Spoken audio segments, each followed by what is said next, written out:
Hare Krishna, muy buenos días.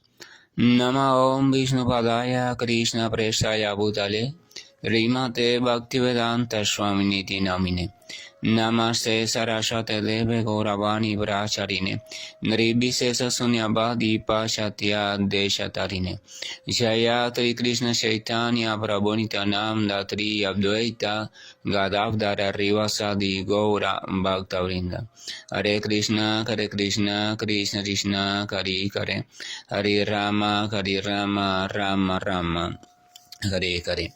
Hare Krishna reiterados, vamos a continuar con las lecturas y reflexiones sobre algunos de los textos del siempre radiante y trascendental por excelencia, Srimad Bhagavatam.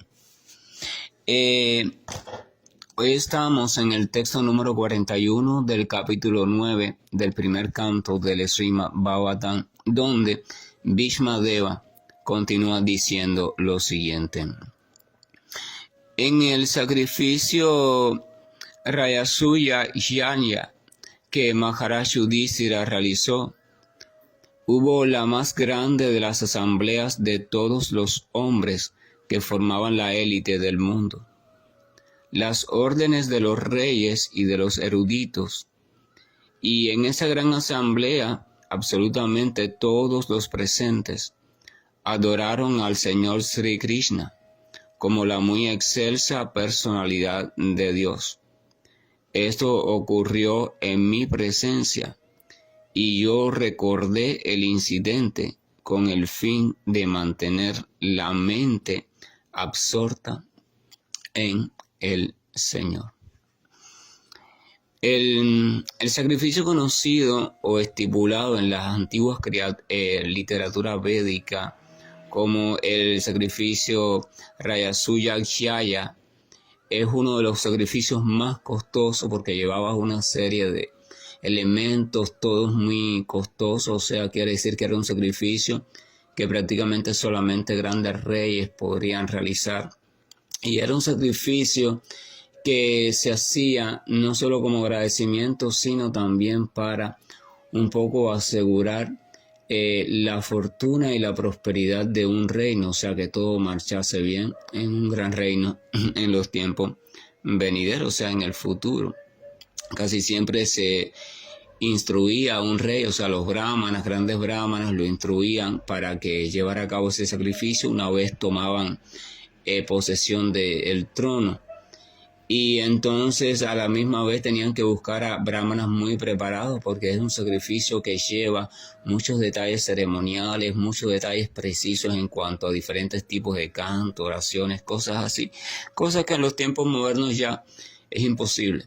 Ni buscar todos los recursos que se necesitan y mucho menos aún encontrar a los brahmanas expertos con la pureza necesaria para que el sacrificio sea efectivo. Eso es una de las peculiaridades también de Kali Yuga. Por ejemplo, vemos muchos senderos o prácticas religiosas que son también de antaño y que aún con el decursar de los tiempos y la emigración de diferentes practicantes hacia otros países han llevado consigo algún segmento o algún ¿cómo se dice? Algún rastro de esa práctica e intentan mantenerla, o sea, intentan mantener algunas de las ceremonias que aprendieron, no siempre de la mejor manera, intentan mantener algunos fragmentos de la práctica, pero lo intentan mantener en un tiempo, en un espacio y desde un estilo de vida que ya no coincide perfectamente con el tiempo, el espacio y el estilo de vida que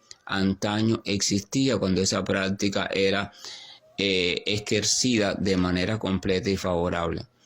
Entonces, ese tipo de práctica, si bien siempre tiene algún efecto, no va a tener el efecto perfecto deseado, o sea, para el cual fue creada. Siempre va a crear algún movimiento en diferentes tipos de planos sutiles, todos sutiles por supuesto, ninguno trascendental al plano material. Y entonces siempre, por supuesto, ahora ¿qué pasa? Esos tipos de movimientos o cambios no los pueden garantizar. O sea, no siempre pueden ser garantizados porque el propio ejecutor o los propios ejecutores de la ceremonia, no están completamente listos, no están completamente purificados, porque en Kali Yuga no se está completamente purificado. Y a eso le sumamos que las ceremonias tampoco son llevadas a cabo con el completo conocimiento con el cual fueron fundadas o desde el cual fueron fundadas. Por eso la literatura védica prescribe que para Kali Yuga ese tipo de ceremonias se suspendan. Los sacrificios, esos ceremoniales se suspendan. Los rituales, ese tipo de rituales complejos se suspendan. Porque no existe la posibilidad de que sean realizados de manera adecuada, perfecta y correcta, por tanto no van a ser para completo y real beneficio, ni del oficiante, o sea, el que los ejecuta y los guía, ni de aquel en nombre de quien están siendo realizadas. Por eso se prescribe que, teniendo en cuenta esa situación tan precaria de Kali Yuga, después de examinar todos los métodos de purificación, los métodos expiatorios, los métodos de liberación, se ha concluido que el único método posible, y debido precisamente a su sencillez, el único método posible que puede ser práctico en Kali Yuga y para cualquier tipo de persona, pertenezca a la casta o a la clase social que pertenezca, tenga la instrucción cultural y educativa que tenga, tenga el pasado que tenga, o sea, lo que sea, el único método factible y funcional es la glorificación de los nombres del Señor, las actividades del Señor, etcétera, etcétera. El canto de los santos nombres del Señor es el único método apropiado. Por eso la literatura dice Hare Nama, Hare Nama, Hare Nama, o sea, 3 veces, sea el nombre de Hari, el nombre de Hari, el nombre de Hari, o sea, el nombre del Señor. Y es la única forma prescrita para Kali Yuga, y al final termina diciendo ese texto Nasi Eva, Nasi Eva, Nasi Eva. O sea, no hay otra manera, no hay otra manera, no hay otra manera. Por eso Chaitanya Mahaprabhu fue por toda la India, por todos los poblados, instruyendo o demostrando esa manera.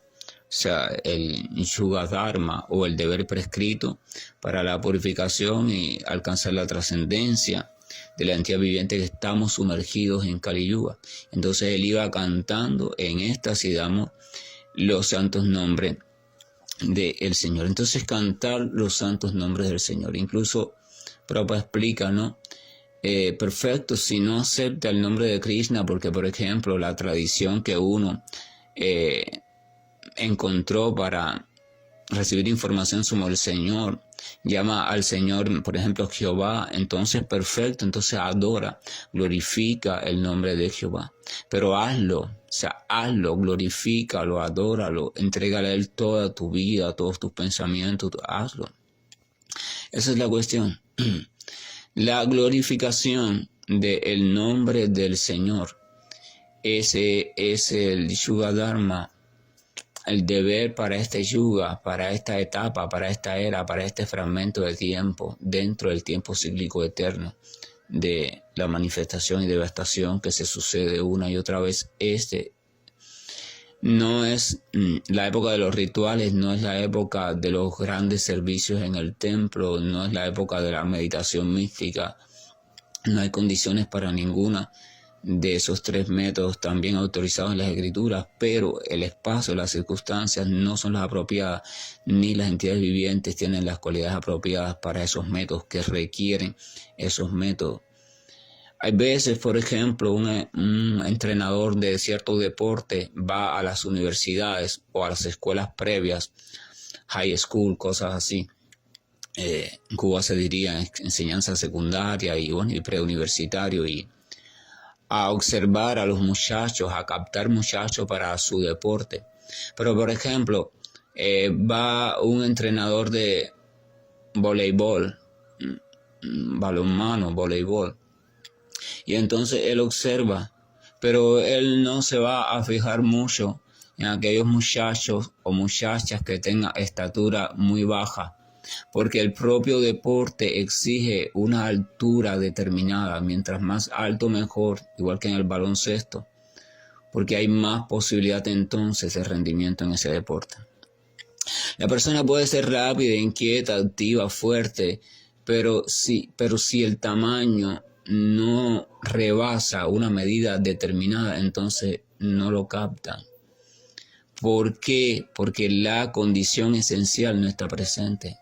Entonces sí, podría jugar voleibol, pero va a estar siempre en gran desventaja y no podría rendir todo lo que podría rendir si tuviera un mayor tamaño. Entonces esa actividad, esa actividad se puede dedicar a otro deporte donde el tamaño no sea algo imprescindible.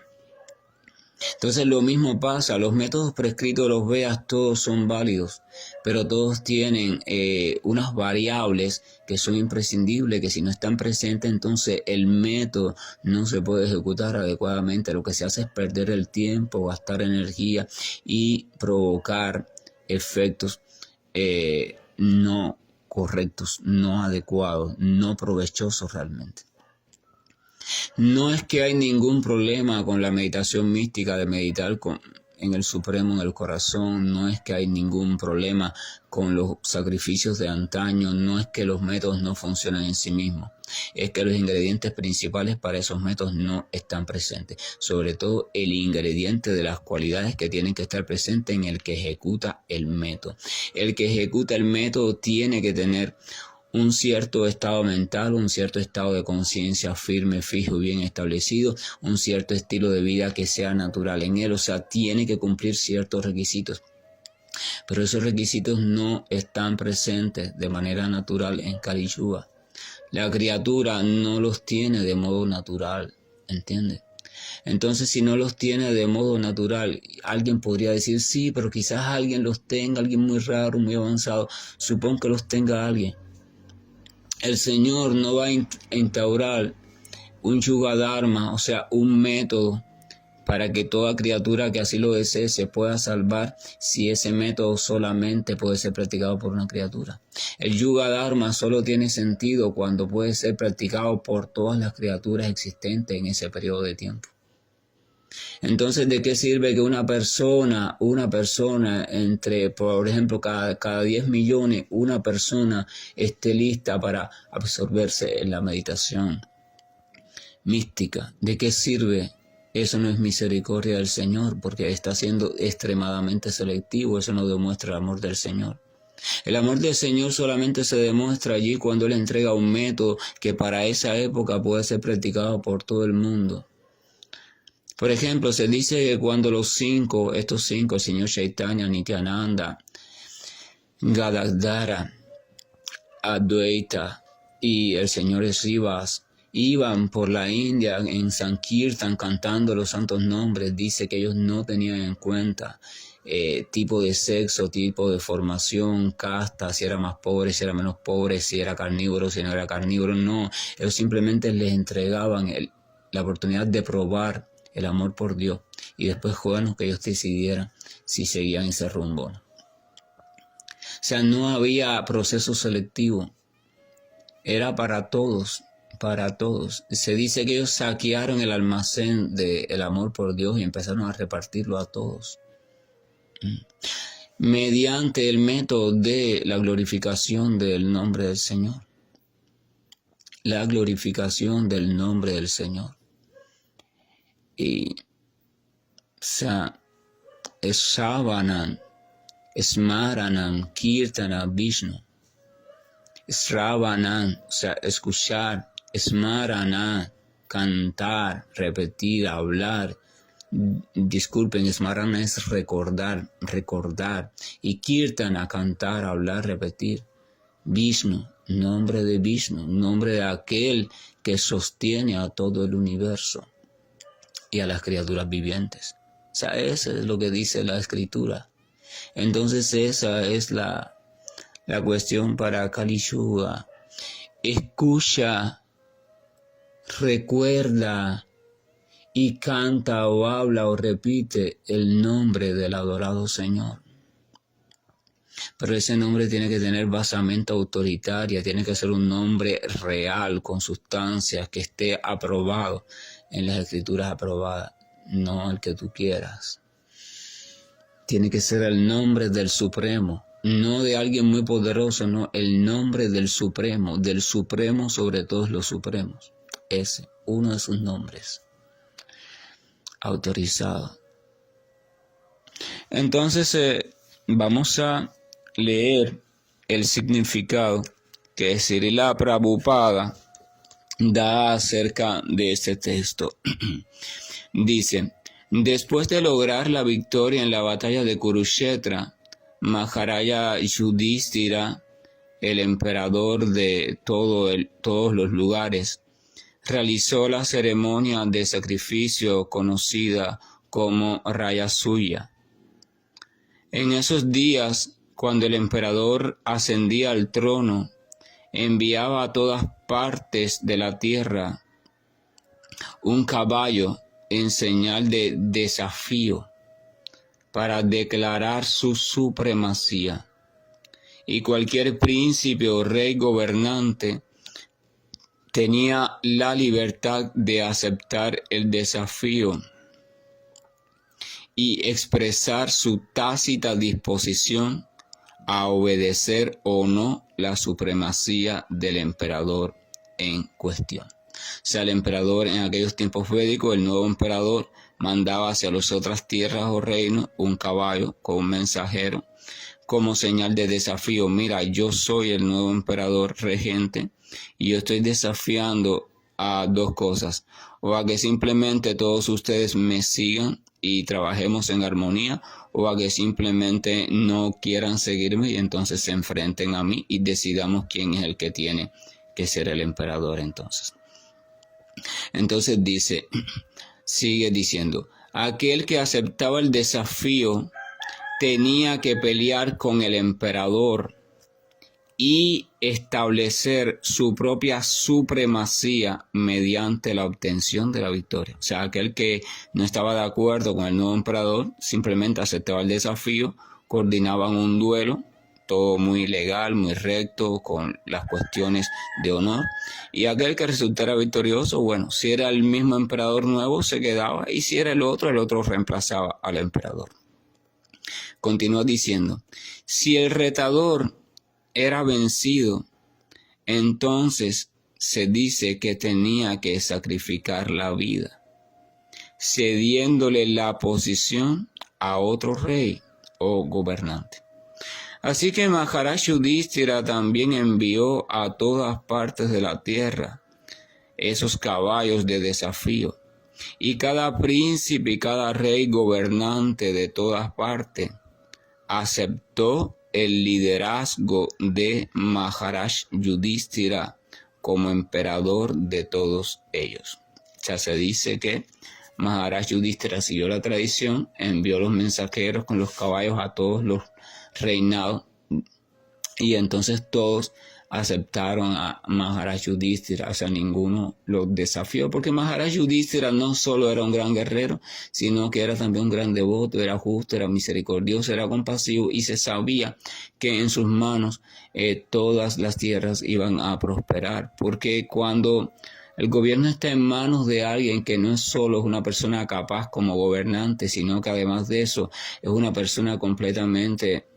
entregada al Señor y a los caminos rectos, entonces inevitablemente la prosperidad reina de modo natural sobre el mundo. Esa es la fórmula de la prosperidad. La fórmula de la prosperidad no es estar pensando constantemente estrategias de cómo alcanzar la prosperidad por mis propios medios, sino es comprender que todo aquello que llamamos prosperidad, los frutos, las joyas, la salud o lo que sea, está siendo de una forma u otra controlada por el Señor. Entonces, si yo llevo una vida de intercambio adecuado, de servicio amoroso, armónico con ese Señor, entonces lo lógico es que todas las cuestiones empiecen a funcionar de manera armónica.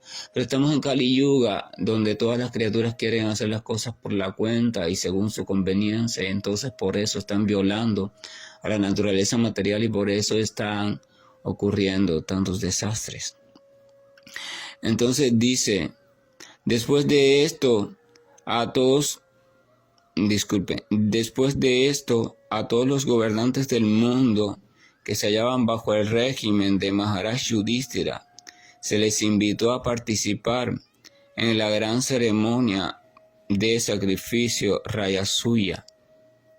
Esa clase de sacrificios requería de un gasto incalculable.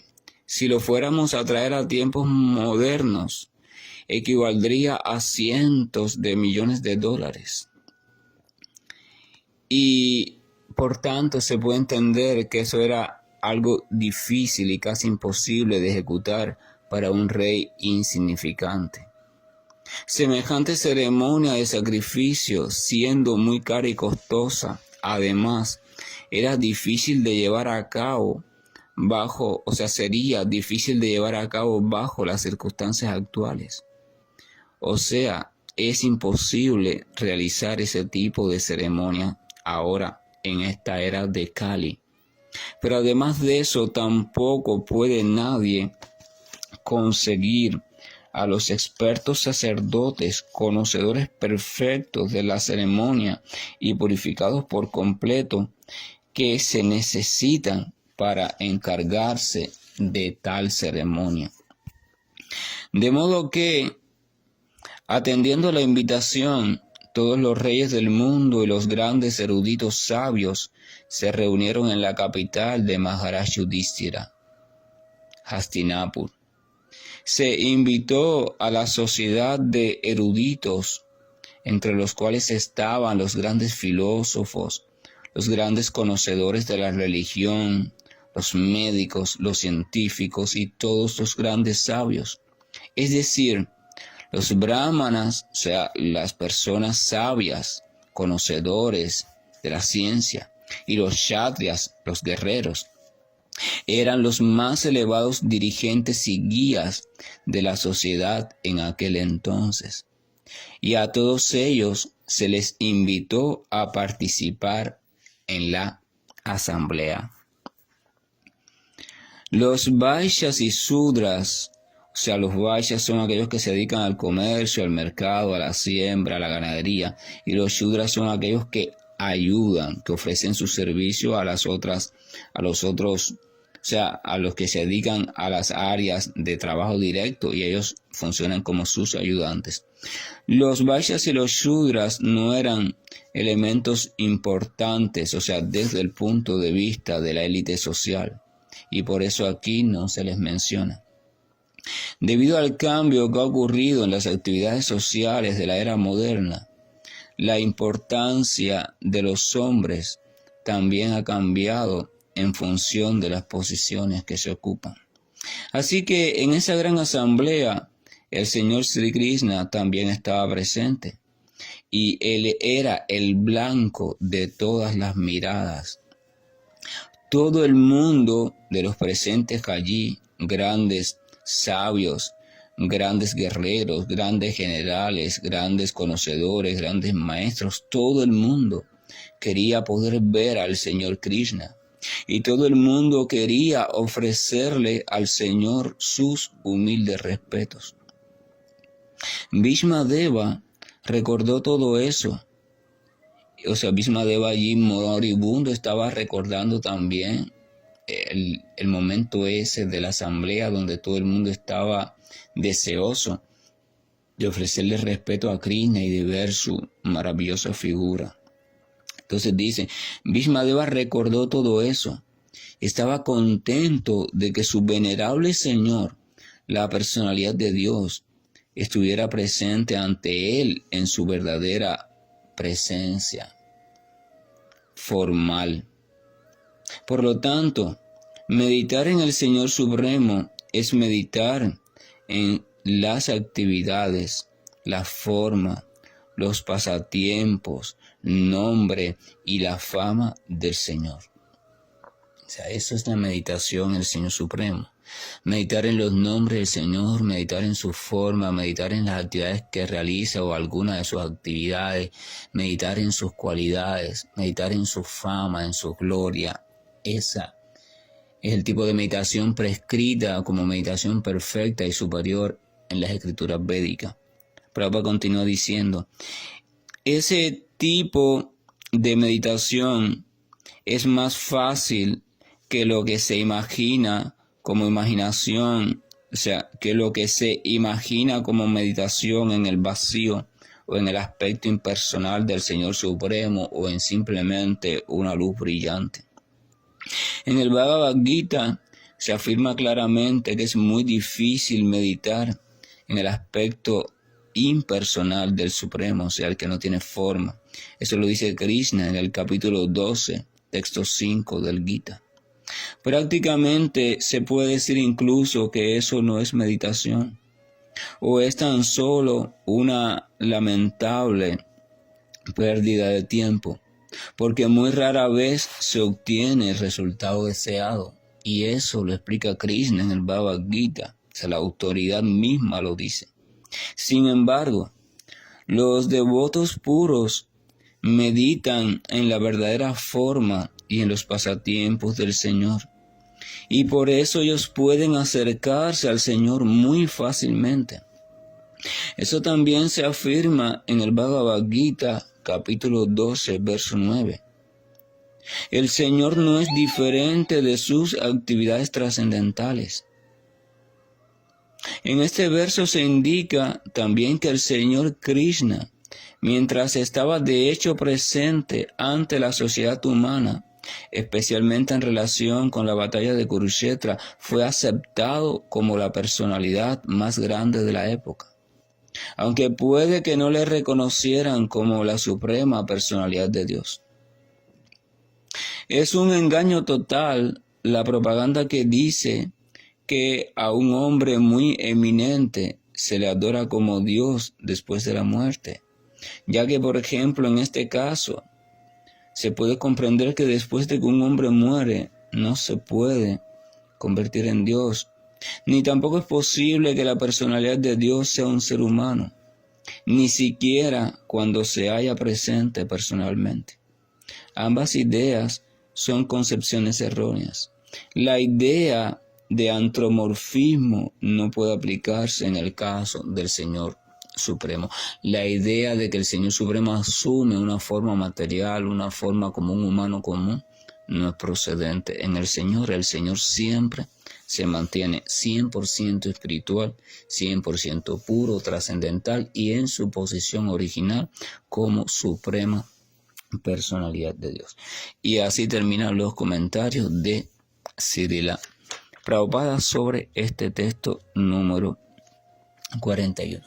Que la gracia y el amor misericordioso de nuestro Señor nos siga ayudando a comprender que sin lugar a duda es más fácil, es más realizable y es mucho más práctico el poder ubicar nuestra atención y meditación en algo concreto. Y este algo concreto nos lo entregan las grandes almas y las escrituras cuando describen la forma del Señor, sus cualidades, las diferentes actividades que realiza en diferentes momentos, su morada. Por tanto y demás, si uno llega a comprender eso, cualquiera persona puede darse cuenta que ese es el camino, no solo más recto, sino también el más fácil. Pero además de eso, es la única forma de llegar de modo seguro a un cultivo perfecto de nuestra relación con Dios, que es la única forma también de desarrollar a su debido tiempo un sentimiento creciente de amor por Dios que en su perfección más plena se convierte en puro amor por Dios o prema. Eso es para reflexionar. Hare Krishna, buen día y estoy finalizando la llamada.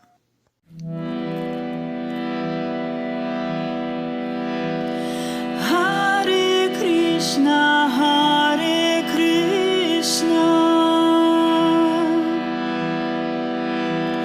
Krishna Krishna, Hare